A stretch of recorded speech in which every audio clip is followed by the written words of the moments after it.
Hello everyone, DonTheCrown here. I want to do a real quick video talking about the kind of muling situation in Torchlight Infinite. Big shout out to BM Legolas who first brought this to my attention. But basically, if you're not sure what muling is, it means that you can move skills or equipment from one starting character to another starting character. This is pretty popular in a lot of different ARPGs. I've played a lot of PoE builds over the seasons where you would level up one character to town and then throw your stuff in the stash and then go and start a different character. The reason why it's kind of an issue right now is because Oracle Thea kind of comes with the most powerful, ridiculous skill in the game right now, which is Haunting Abomination. And normally in order to mule, you would need to go and do the campaign, I think basically to the cannon boss where you'll be able to go back to town. But with this particular strategy, you can actually mule right at level 1 without taking a single step, without doing any damage, and it takes you like a minute. The only thing you need is to have a friend that is online. So basically you can go and prep this out already. If we go over here, we can click friend. If you go and add a friend, you can add a character in here and you'd have them in here.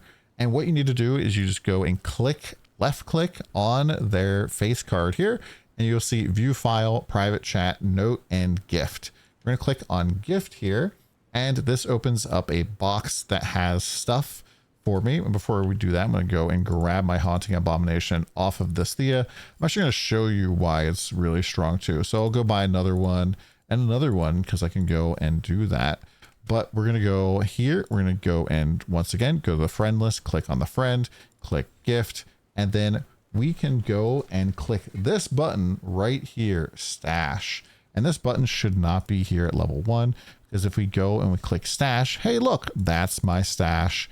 And I can go and put this into my stash, and I can use the exact same method to pull this item out on the character that I want to get it. Now, the real thing that makes Haunting Abomination so strong is because it does an insane amount of damage early game, and it also does a lot of damage if you have 2 of them. So basically, it puts this little red circle that pulses damage, and this damage is already pretty stinking strong. But this gets really stinking crazy when you're using 2 of them, because there's no like real downtime between activating them. As you can see, that enemy died super fast, but I really want to show you how quick Lean is going to die here. So just give it a hot second. We're just going to walk right up. We're going to activate the elite. And you kind of see why this is pretty much the strongest early game skill by a large margin.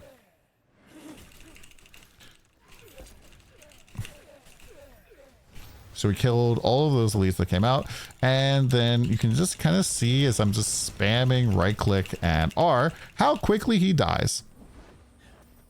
So this skill stays pretty strong, I think, for most builds all the way through the end of Act 1. And so if this particular strategy stays active, you're pretty much going to see a lot of people running Haunting Abomination for the first part of the campaign. I mean, even on Bing 2, I don't really think it's super great because it doesn't really work all that great with spell burst compared to some other stuff. But for the first act of the game, I think it does beat fire burst for leveling. So you just mule yourself 2 Haunting Abominations and you blast.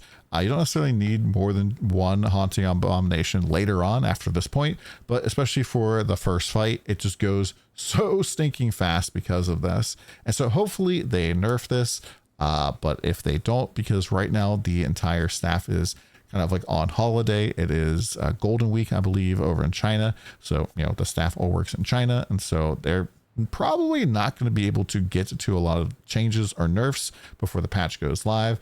But typically they have been pretty aggressive on nerfing technology that makes leveling a little bit too easy or too homogenized down to 1 skill.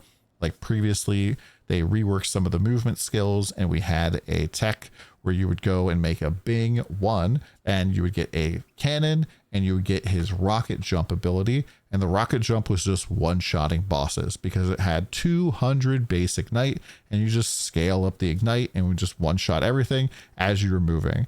And then they nerfed that, and 12 hours later, they nerfed the second strategy that people came up with afterwards. They're like, oh, since that got nerfed, The other thing we're going to do is go and make a Moto 1, and then you go and you mule 2 spider tanks over to whatever character you want to play. And your spider tanks are just around you the whole time, just basically shooting everything as you're just sprinting through the campaign. And they nerfed both of those. And yes, I spent like 2 hours testing both of those particular leveling builds and writing up guides for both of them. And they both got nerfed like immediately. So maybe that was my fault. So maybe this will get this nerfed as well.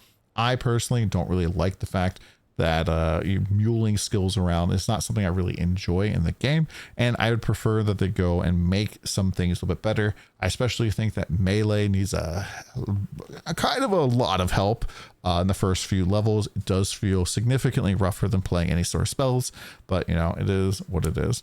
Hopefully you guys, you know, learn something from here. Guess keep an eye on the Discord, or maybe come by the stream to see if this works. Maybe just try it out on day 1. You can add a friend, you know, in whatever region you're in, and as long as they're online, it'll work. So yeah, we'll see you guys again soon. Thank you very much.